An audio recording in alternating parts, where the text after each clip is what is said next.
mti mkubwa huu unaitwa mdalasini.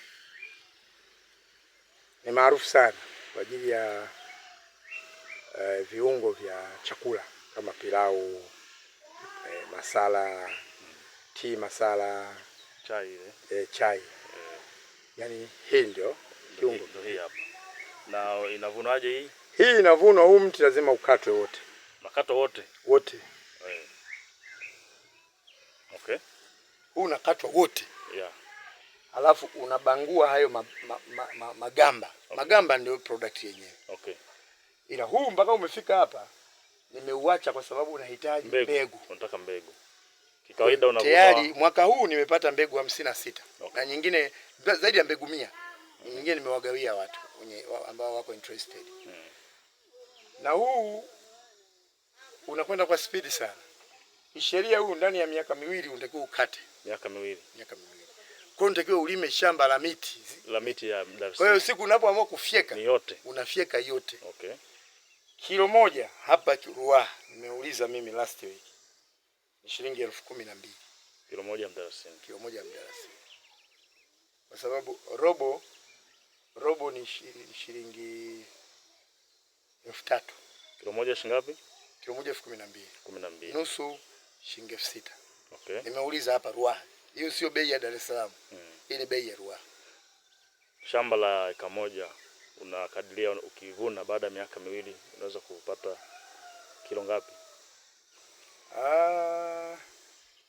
Aisee, unaweza kupata karibu ni kilo 2,000. Kilo 2,000. Okay. Kila kilo shilingi 10,000. Tufanye 10,000 tu. 10,000 mara 2,000. Mara 2,000. Shilingi ngapi? Milioni ngapi? Milioni 20. 20. Kila baada ya miaka 2 unavuna milioni 20. Wastani wa milioni 10 kwa mwaka. Kwa mwaka. Kwenye shamba la eka moja. Huyo ni mfanyakazi anayepata mshahara wa milioni 1 kila mwezi. Milioni moja kila mwezi. Hapo bila makato. Bila makato. Bila makato. Yaani mshahara naenda nao nyumbani. Uwe ni milioni 1. Uwe ni milioni 1. Ndio sawa na kilimo hiki. Sawa kilimo cha kwa muda wa miaka 2. Kwa eka moja. Kwa eka moja. Na wala mwaka mmoja kwa eka moja ni milioni hizo 10. Na hapo unaweza tu ukalima hicho. Yaani unalima sio kwamba kinakusumbua kama unavyolima maharage. Ukishapanda hauhitaji dawa ya aina yoyote. Una dawa aina yoyote. Hauhitaji mbolea yoyote. Okay. Umeona hii nimepanda midogo. Kwa sasa inaanza kuconcentrate kwenye soil ilimoingizwa baada ya kutolewa kwenye kiriba. Lakini baada ya miezi 6 ina resume kuliko unavyofikiria. Leo hii mwezi wa 12. Ikifika mwezi wa 4 ukija, huo mti utauona mdogo hivi, utaushangaa. Unakimbia kwa speed. Kwa hiyo miaka 2 tunazungumzia mti wa usawa wa huo mnaniwa.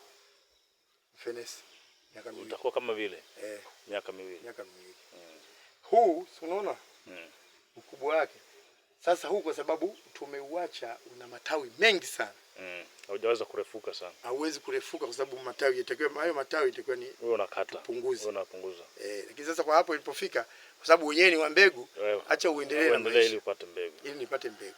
Na niwape wetu wengine mbegu. Ndio. Sawa. Na nimejitolea kuwapa watu bure. Okay. Kwa sababu sasa mtu unampa nani anakuambia nikivuna maharage nitakulipa. Asipopata.